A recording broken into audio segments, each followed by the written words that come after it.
come to wish on a star. That might not be such a bad idea. This is it, Jill. You know what I have to do. Why I have to do it.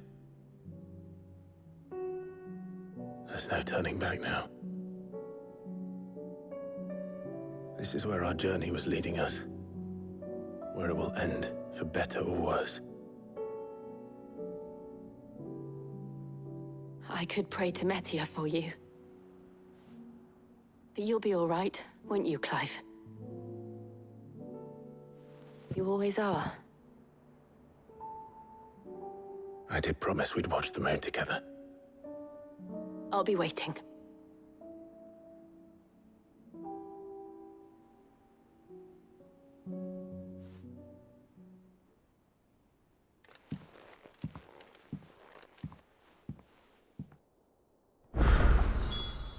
It's almost time.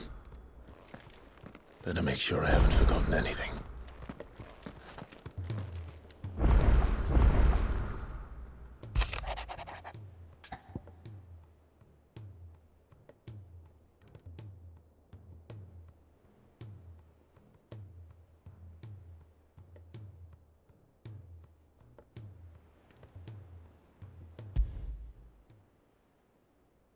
Something tells me this is no mere adventure story.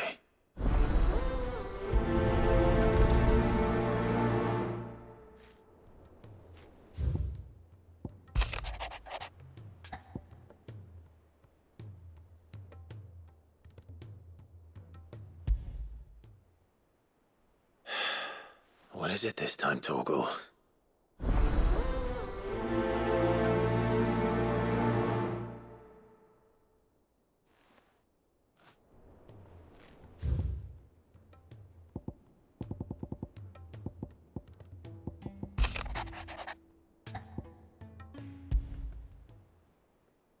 There's no way of knowing if Doris will confide in me, but I can speak to her at least.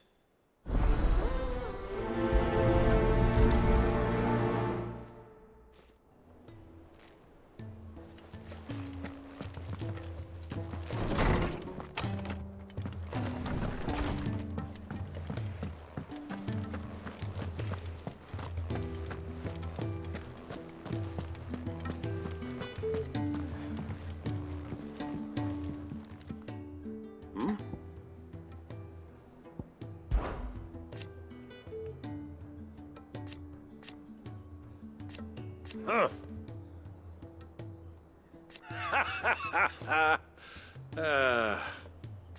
Thank you, Uncle. As for down here...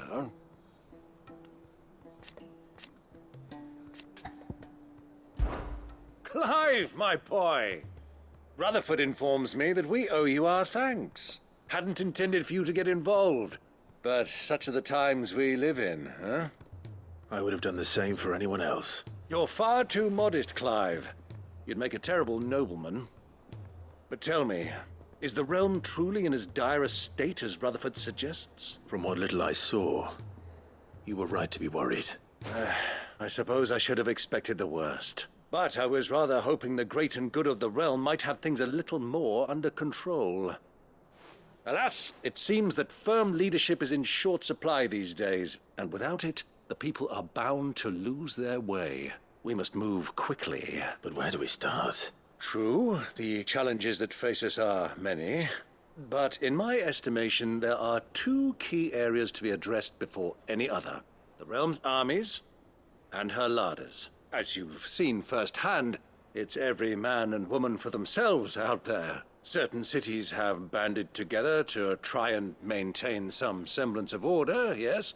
But such cases are few and far between. And yet, the only remedy for the chaos that faces us is unity.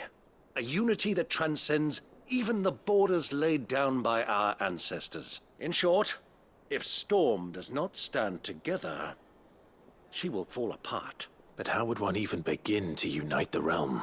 The armies, my boy. As I told you already, we begin by restoring order among the ranks of those sworn to maintain it. Sadly, I doubt I could convince even the lowliest gaggle of privates to dig a latrine together.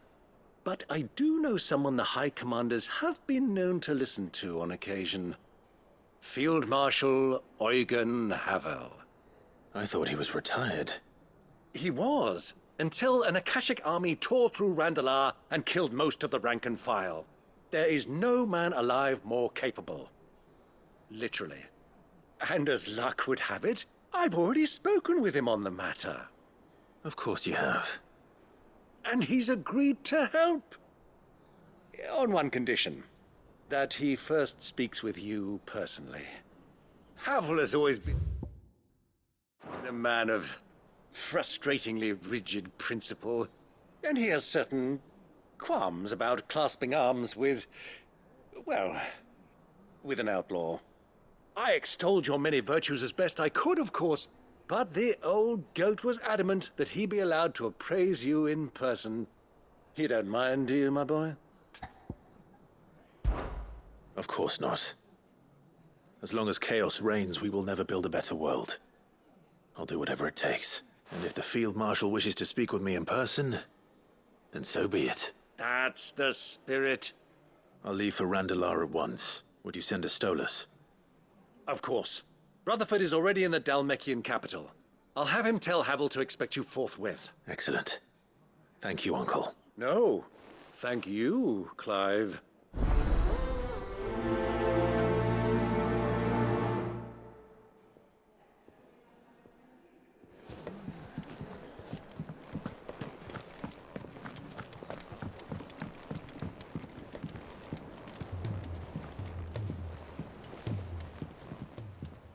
Ah, Clive. This is it then, brother.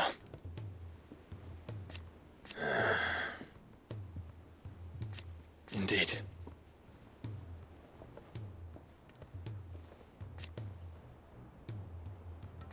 You're wrong.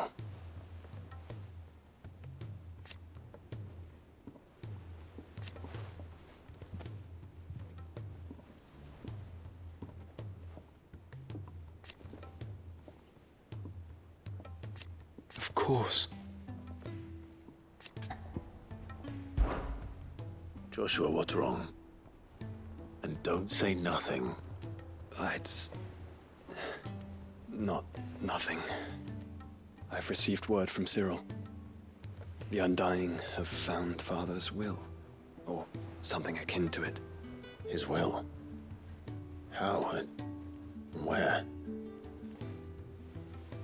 In the crypt beneath Rosalith Castle. After Kupka was kind enough to drive out the Imperials, the Undying took the opportunity to recover what relics of the Duchy yet remained. And in the process of doing so, they found a letter from Father. I'm surprised anything survived down there. Cyril asked that I join him in Tabor at my convenience. I have been meaning to go, but would you join me? Of course. I want to know what's in that letter as much as you do. Very well. I am ready to leave when you are.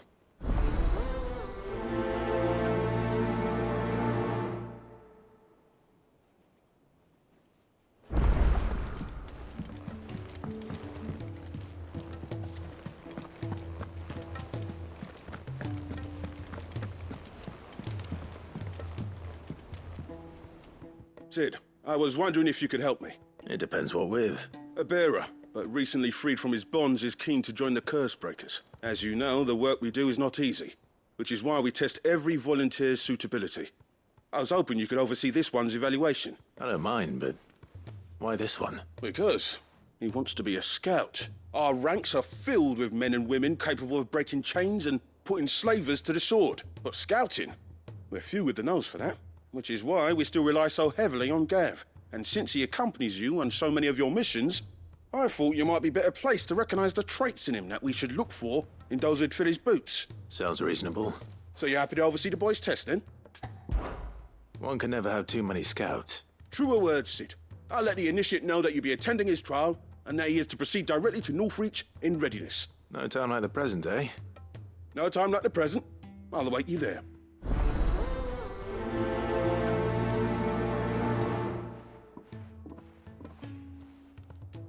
Northreach. I don't suppose they could have chosen somewhere closer.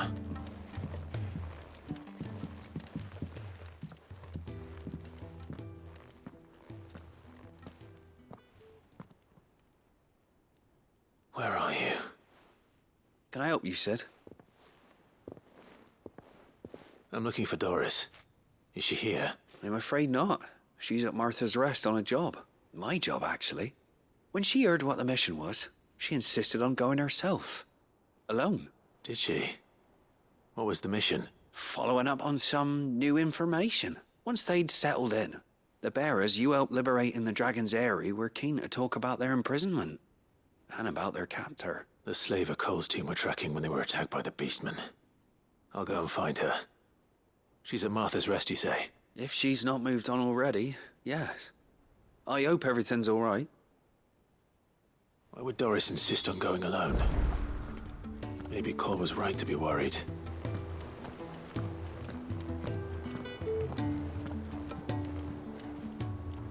Goat. Still alive, I see. So Lady Karen accepted the ruby.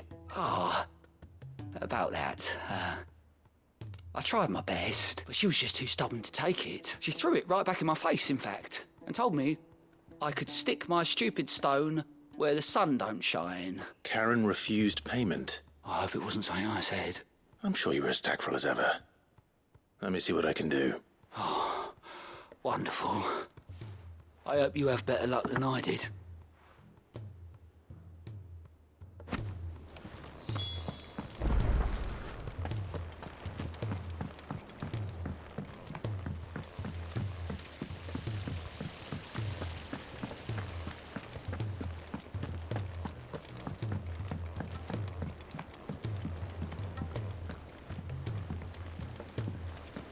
What do you think happened to Miss Middledore?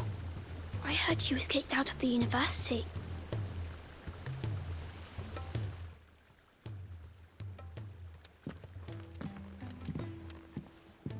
Sid, you have to help us. With what? You didn't take apart another of Mid's contraptions, did you? No. Well, yes, but that's not what we want to talk to you about. It's Miss Middledore. She's been acting strange. Very strange. She's barely ever around.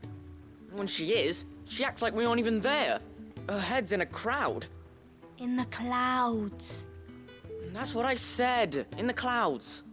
Well, she does have a lot on her mind. When did you last see her? Not long ago.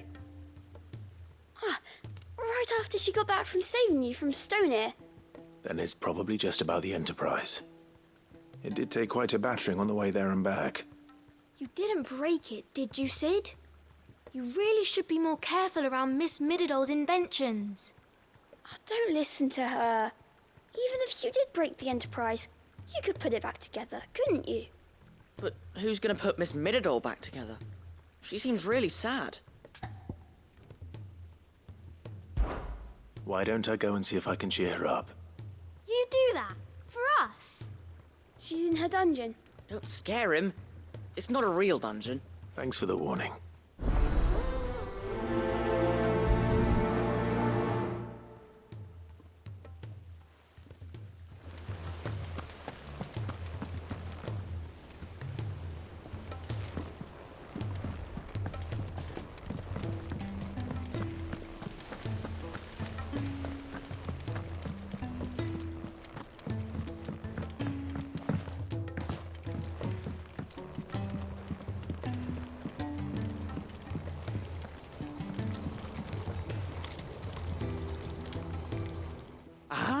Sid!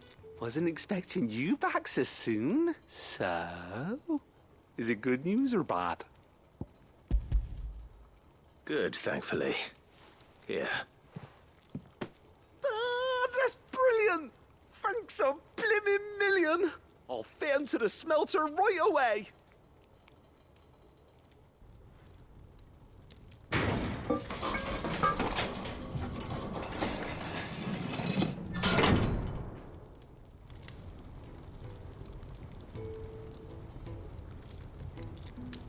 May I present to you Telemon furnace! Ain't bad, is she? She's a beauty. You saved my bacon again, Sid, and I ain't about to let your good deed go unrewarded. It's fine, really. My bag's flexible enough already. Oh, don't say that. I'm sure I can make a few improvements to it yet. You could just buy me a bigger... How about that clasp? Looks a bit stiff. Reckon you could loosen it up and make some more room? And I reckon I know how. With a new alloy we've been working on. The Telemon furnace was just what we needed to perfect it. It's a metal, see? So it's lovely and strong, but it's also, well, stretchy, if you can believe it. Stretchy metal. Well, if you insist. That is the spirit. You'll love it, I promise.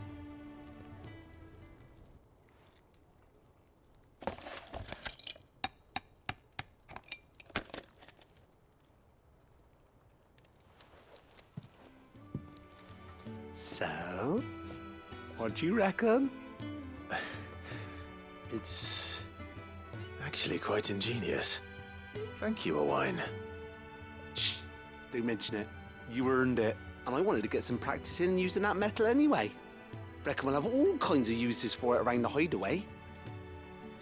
Can't think of any right now, but that's our job, innit? Dreaming up new ways to make life easier around here.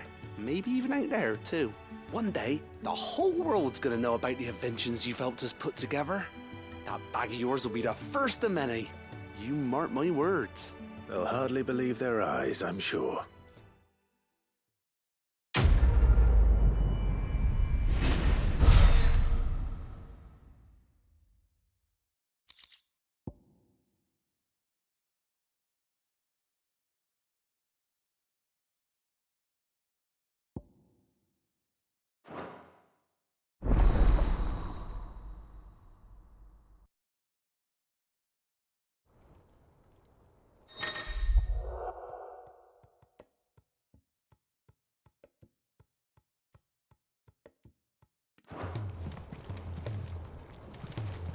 Right then, let's get back to work. These world-changing inventions ain't gonna invent themselves. Mid, if you have a... That's it! I knew it! The answer was right here under my arse all along! If this doesn't steer to the skies, nothing will! To the skies? You aren't trying to give the Enterprise wings, are you? What else would I be doing? The children seem to think you're avoiding them. They're worried about you. Is this really so important that you need to shut yourself away from everyone? The Enterprise is already the fastest ship in the realm, and that's with the sea beneath her. But what if she weren't bound to the waves? What if she weren't bound to anything at all? It's not fair. The gods get the skies all to themselves, so I'm gonna do something about it. The Fallen had their chance, but they relied too much on magic. And see where that got them? But not me. I've discovered how to do it without. Well, almost. First I need to make a prototype. And is that a one-woman job? Are you volunteering? I'll have you know the Enterprise is my baby. But if her godfather's offering to lend a hand, I'd be happy to take it. First, I'll need oil, and not just some old drippings from Miss Molly's spits in the Tub and Crown. Refined stuff, like they make in Ordil. Then I'll need some bone, or shell. Light, strong, preferably no longer attached to the beast it belongs to. If it's beast bones you're after, I'm sure the curse breakers will know where you might find some. No, they'll know where you might find some. You're the one who offered to help, remember? I should speak with one of the curse breakers before I set off for Old Hill. See if I can't find this bone while I'm there as well. Has...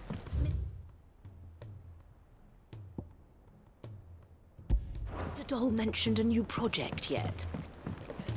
Not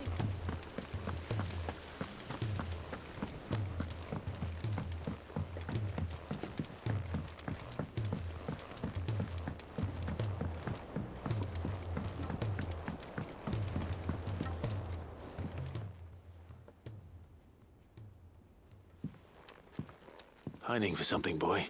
What is it? What do you see out there? I never did ask where you got that anklet of yours. From Sid, that's why. On the day he brought him home. That long ago? And you're only thinking to ask this now? Sid saw that the pup had a habit of gnawing on his leg, since you ask. Clap that there iron on him to keep him from doing it. What was wrong, boy? I'll take like as not. Must have been hard on the poor whelp losing his loving masters at such a young age. Doubly hard in being a frost wolf. Torn away from his icons and all. Sid would always tell him, you want that iron gone? You find what it is you're looking for. I reckon what he were looking for was you. I'm sorry, Torgal. Sorry for making you wait so long. Let's get that thing off you.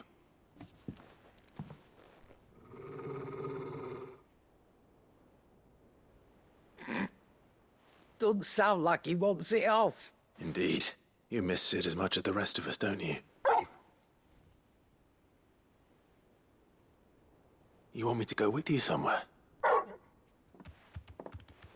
Quick, aren't you? Glad you've been paying attention. Not nearly as much as you have, Lady Karen. Aye, good thing and all.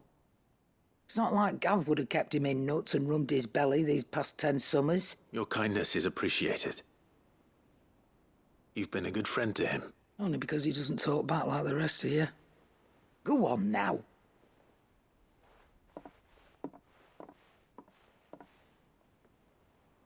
Where to then, Torgal?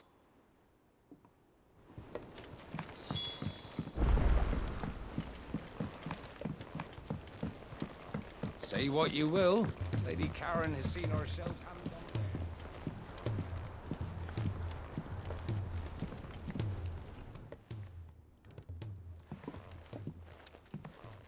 on. The man himself. We were just about to make a start on that sword I promised you. It's funny, but none of this would have been possible without your help.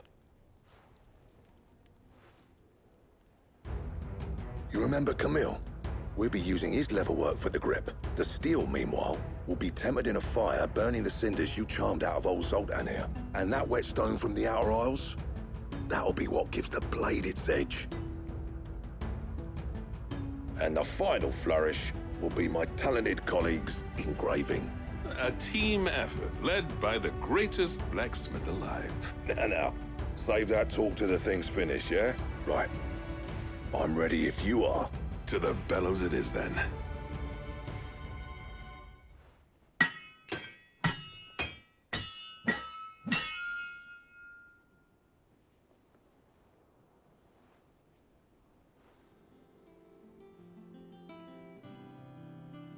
Well, bugger me. We actually did it.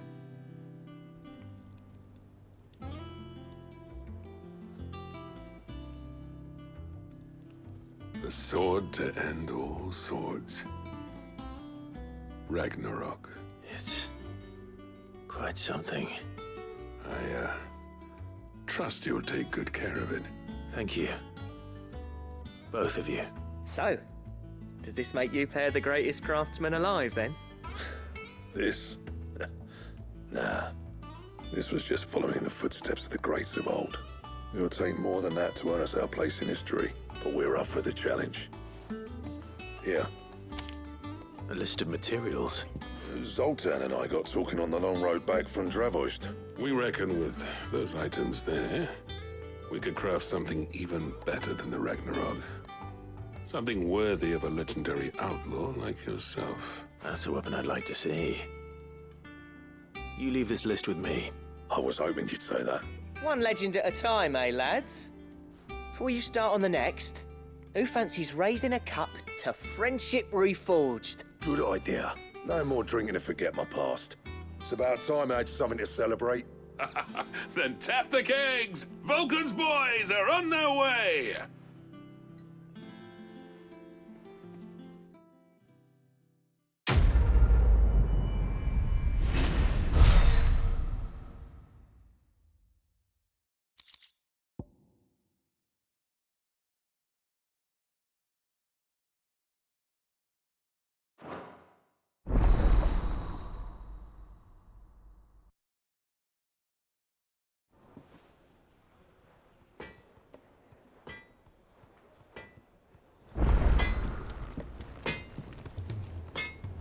To what do I owe the honour?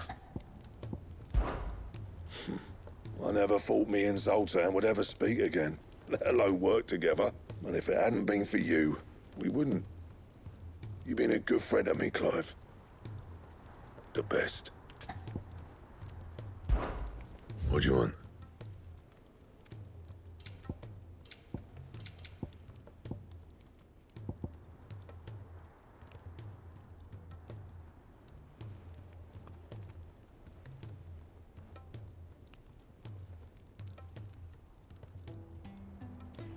That it? Fine. First the skies, then the crystal.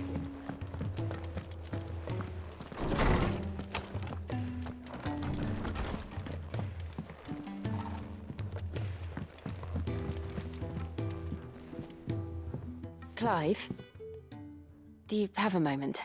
Of course. Always. I wanted to give you something. Is this? I stitched it from the cloth you gave Hortense. The piece she said you liked best.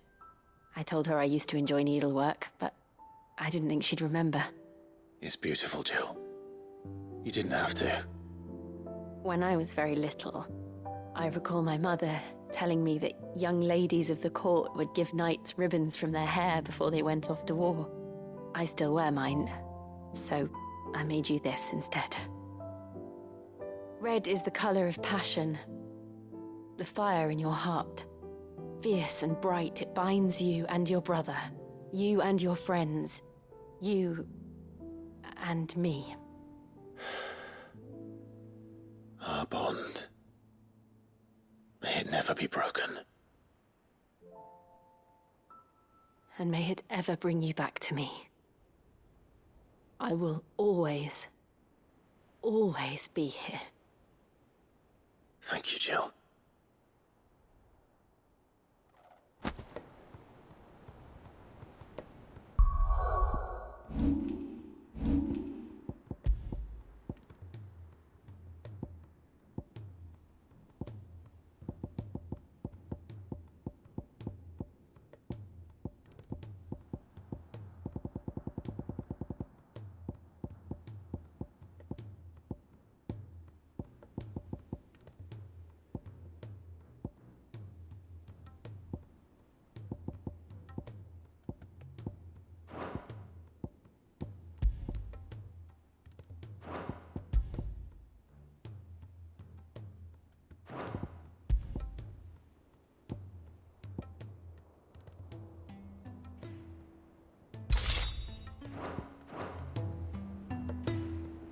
What's on your mind, Clive? Somewhere in the back of my mind.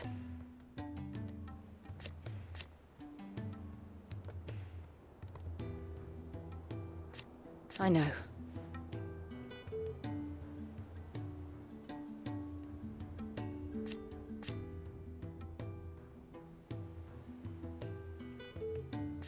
Thank you.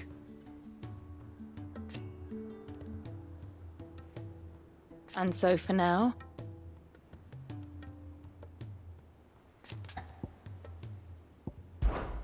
I'm always with you, Clive.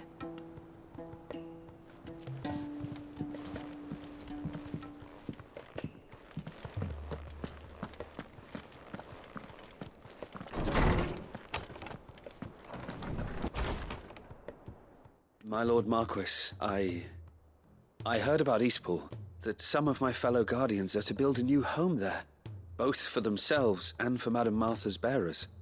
Is it true? It's true. The village is to be rebuilt. I have many fond memories of Eastpool. When I was a child, we would visit my aunt and uncle often. They would lavish attention upon me as if I were the son they never had. I went to see Aunt Hannah after my uncle passed away, but not nearly as often as I should have. Oscar, I'd like you to assist Sir Wade in the rebuilding efforts. But my lord, my training is not yet complete. I couldn't possibly. I warned you I might not be the easiest of masters, but I'm not as hard-hearted as that. Go. Be with your aunt. Rebuild her home. is what she would have wanted. Yes, my lord. Thank you, my lord.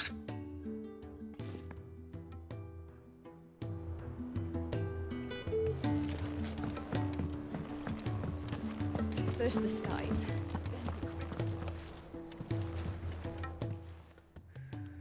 Lady Karen, Goad tells me you weren't happy with our offer. Would you prefer the debt was repaid in coin? What debt? I don't recall lending any of you lot me hard-earned gil. I may have tossed a talent or two in the Hideaway's coffers, but those were donations. And you can hardly call it charity if you go asking for it back. Of course not. But one good turn deserves another. And our circumstances have changed. Surely you wouldn't shun the gratitude of a pauper who happened to have become a prince. Oh, so you're a prince now, are you? Fine. But I'm selling it and taking what I'm owed, then you're getting the rest whether you like it or not.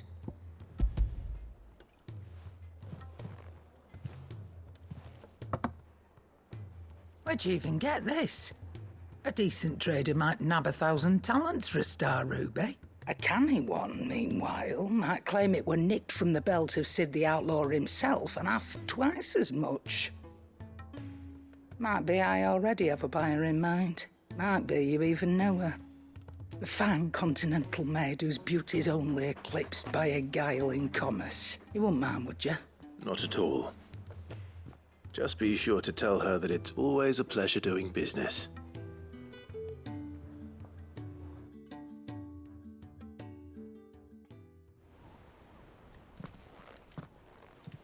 I hear you ended up delivering all 3 stones.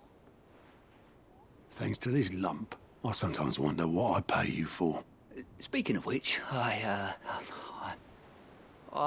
still haven't been paid last month's wages. Oh, so you remember what's owed to you then? Get your ass behind that disc of yours and don't get up before those ledgers are square. Right away.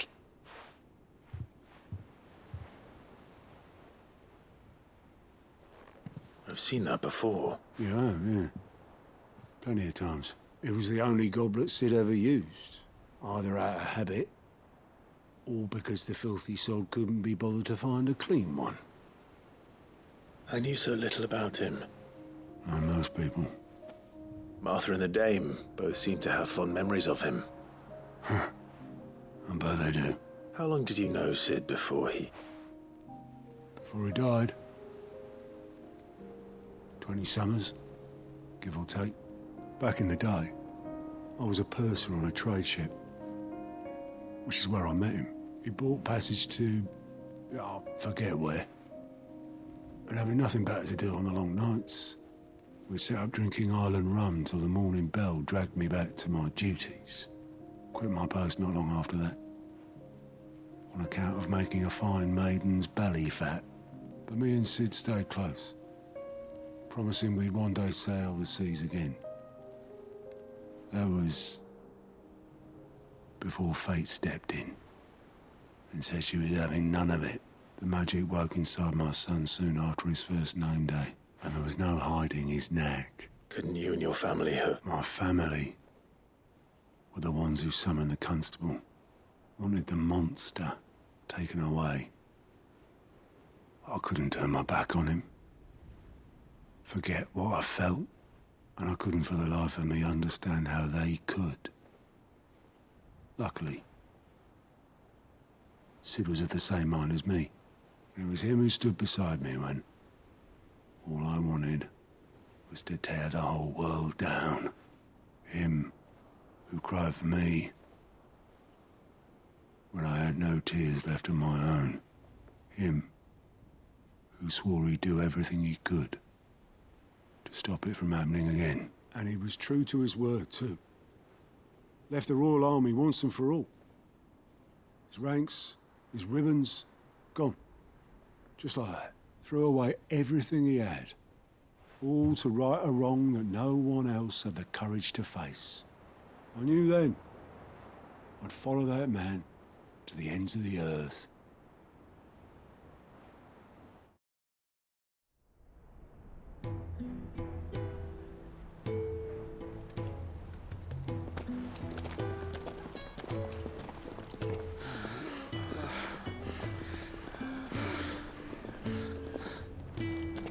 was always too clever for his own good, was Sid. Saw the world for what it really was, while the rest of us were content to go along with the lie we were shown. And it can't have been easy, bearing that burden alone.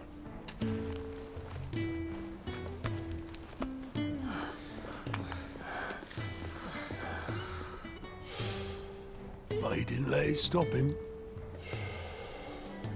He never lost faith in what he believed was right.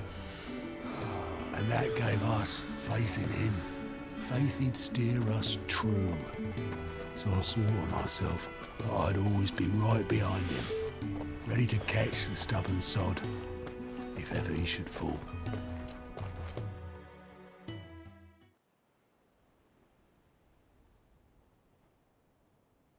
But I couldn't even do that.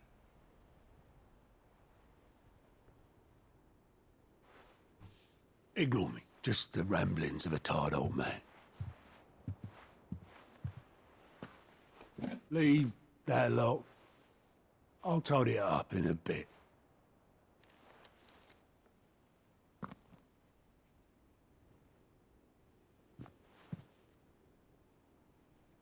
This is Sid's handwriting.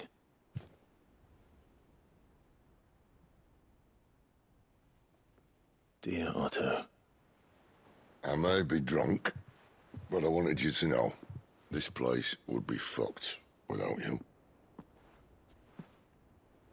Love you, you grumpy old sod.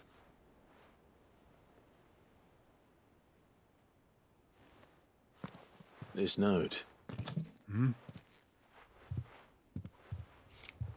What about it? Sid was right. Without you, we'd all be lost.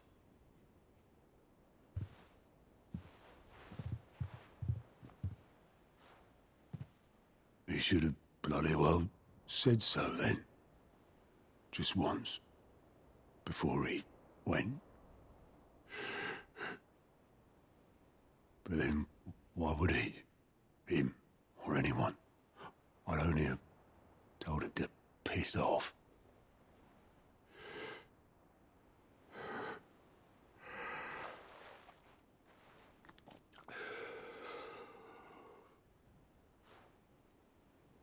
You're wrong, though. Both of you. It was never just me keeping the hideaway afloat. It was all of us. I just shoved people in the right direction. I barely seem to be able to do that anymore.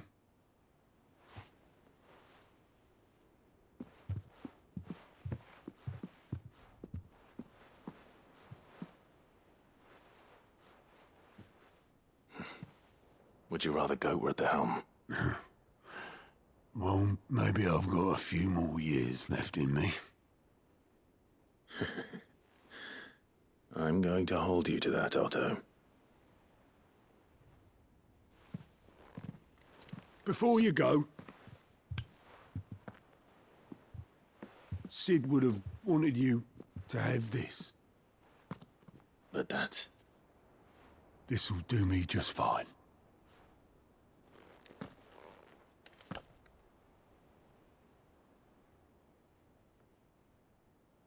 Thanks for the ray of sunshine. I'll see if I can't pay you back. Already have.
fancy a look at the list, do you?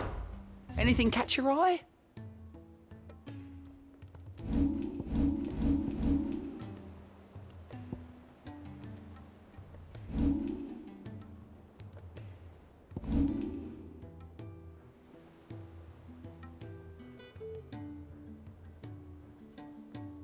Always something in there.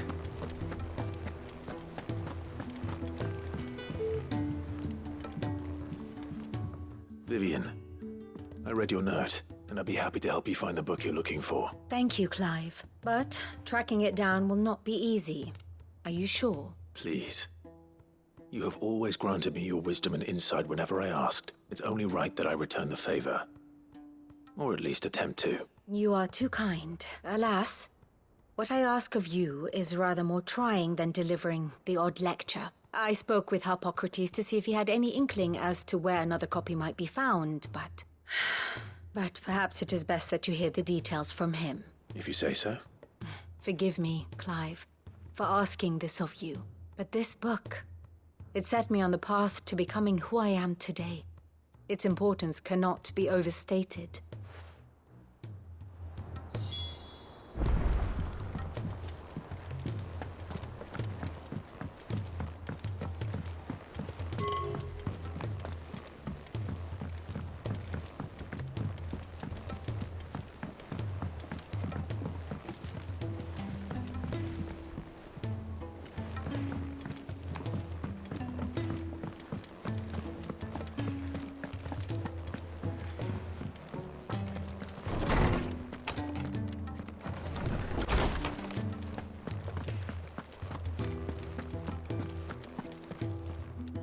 Ah, Clive, my boy.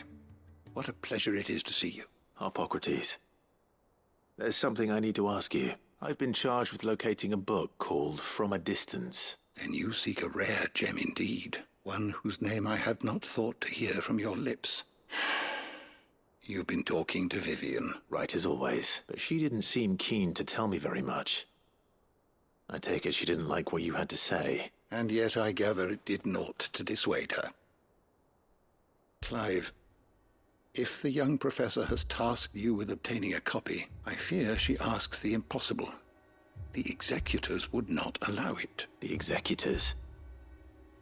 Coveters of Secrets, a clandestine organization committed to the collection and intenebration of forbidden texts and technologies. One such text being the tome Vivian seeks, chronicling as it does the true history of the enslavement of bearers, a tale which could overturn the established order were it ever to become widely known, or so rumor has it. I've never actually read the thing, or even set eyes on it for that matter. How is it that I haven't heard of this organization? Why, secrecy is the executor's watchword. They lurk in the shadows, emerging only to seize that which must be seized, be it books, inventions, or people, before disappearing again, leaving nary a trace. Which would explain why Vivian's copy was snatched from her grasp not long after she found it. By the hand of the executors, yes. But what drives them? Self-interest or ideology? A fine question. Sadly, all that is known of the executors can be recounted in a single breath. You may just as soon ask me of their origins, numbers, or the identities of their leaders. Any answer I give would be pure speculation. Then my hunt was doomed from the first. What was Vivian expecting? That I'd pluck it from thin air? Not from thin air, no. From ash. Rumors of the executors are rife among the scholars of Storm, but rather less so across the strait. I have a friend, well, I had a friend in the village of Garnick, a collector of rare tomes, upon which subject we would oft correspond. Alas, I have heard naught from him since the skies fell dark. And no doubt he too has turned, but though he did not mention it by name, it is possible that a surviving copy of From a Distance yet rests upon one of his many shelves, quietly awaiting discovery. If you were, by some chance, able to save even a single book from the poor man's library, I know his soul would rest easier. Very well.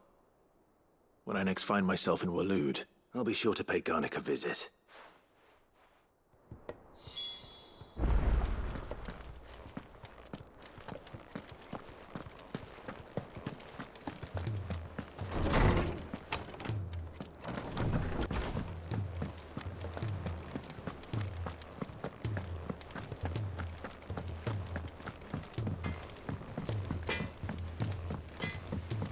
Say what you will, Lady Karen has seen herself.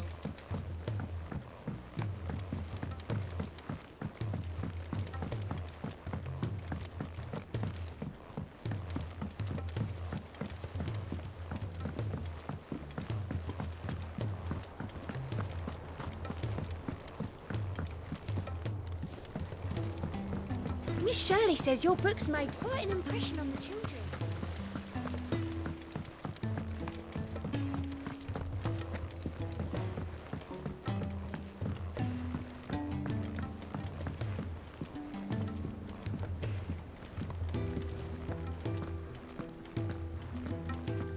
I will not let them be forgotten.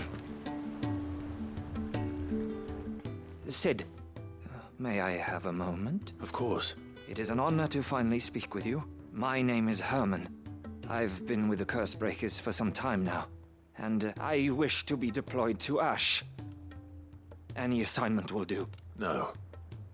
The lands across the Narrow are too dangerous. I will not send good men and women to risk their lives needlessly. Why would you want to go back? I need to retrieve something.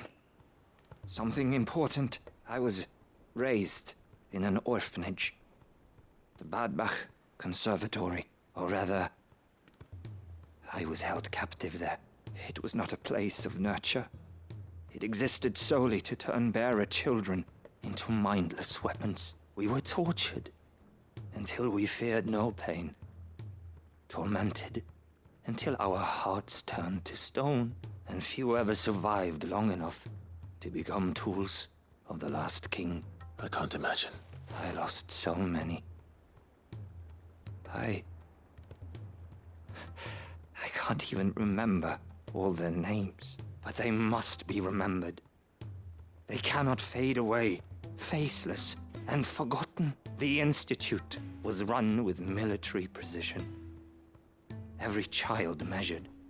Every name recorded, every death logged with meticulous care. Sid, allow me to travel to Ash and recover the registry so that my brothers and sisters might live on. You are a good friend, Herman, but the fact remains that Ash is simply too dangerous. Sid, please. Even should it cost me my life. Too dangerous for you, Herman. But not for me. I'll go to Bad Bach and find the registry. You will? I won't let you risk your life. I don't know how to thank you. You can start by telling me where I'll find this orphanage. Vida Grace. Hidden in a forest, overlooking the plains. All right. I'll see what I can find there. May the mothers guide you.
Your Grace, my lord, I trust your journey was not overly onerous. Cyril, you found a letter from Father? Yes, I have it here.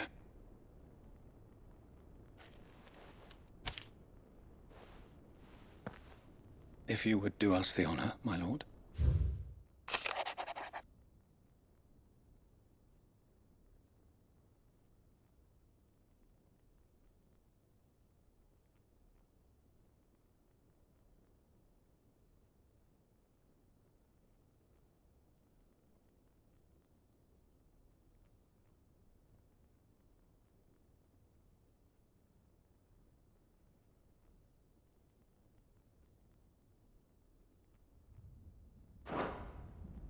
An inheritance.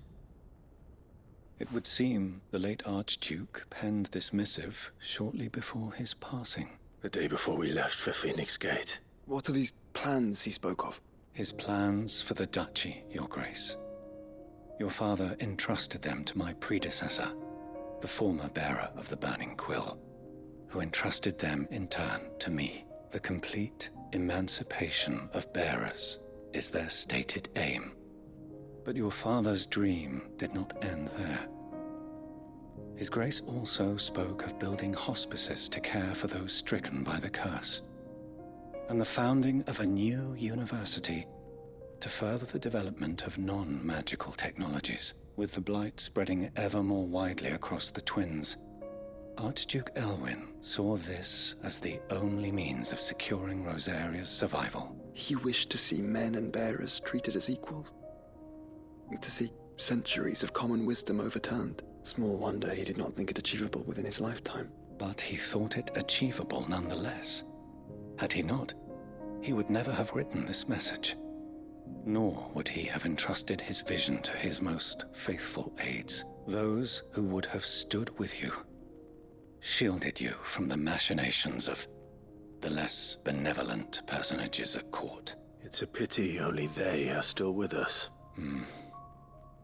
'Tis true that those most loyal to your father were the first to suffer the Duchess's wrath. But one at least remains, and she has come bearing gifts. What do you mean? Mayhap it is better that she explain, my lord. After all, the duties entrusted to me by my predecessor extended only to recovering his Grace's will and arranging a meeting with the one who might execute it, or a part of it at least. And where is this woman? She awaits you in the archive, Your Grace. Thank you, Cyril. Shall we then?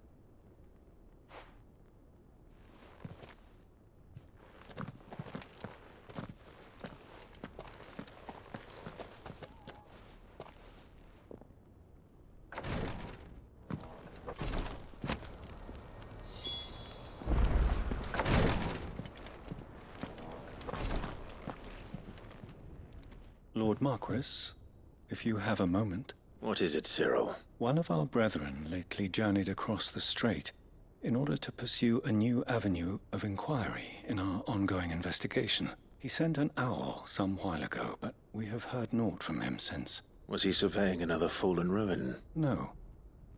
The object of his study was a savior cult that has arisen in Ash in recent years. We believe it may have some connection to the Circle of Malleus, an ancient religion that worshipped Ultima as its god. By gaining an understanding of this new faith, we hoped to learn more of the Circle's original beliefs. And so you sent one of your brothers to Ash? A continent teeming with orcs and Akashic? Fully cognizant of the risks, yes. I entrusted the mission to one of the most able of our order, the Third Chair, a master of the arts of combat and survival both. Though he has been silent for some days now, I have thus far refrained from sending any others in search of him, lest they be lost in turn. Yet, it seemed only right to inform you of the situation, given your unique experience of the perils of Ash.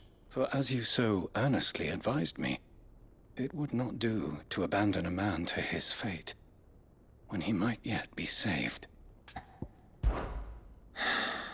It would not. But Ash is a big place. Can you be any more specific? Perhaps. The last owl I received from him mentioned a village where he had heard the cult were wont to assemble. Mickleburg was its name. It lies in the southern reaches of Waloed. If aught ill befell him, I expect it did so there. All right. I'll see what I can do. You are much too kind, my lord. Go then, with my hopes, and may the Firebird's flame ever burn in your heart.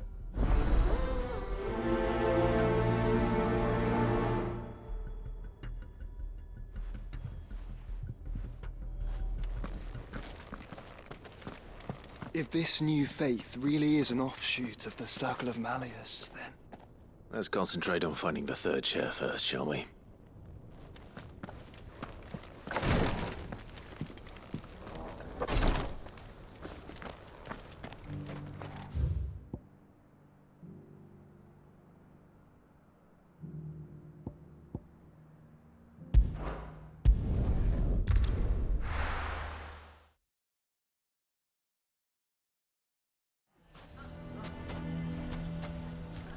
Why the hell would Victor take the bearer's side?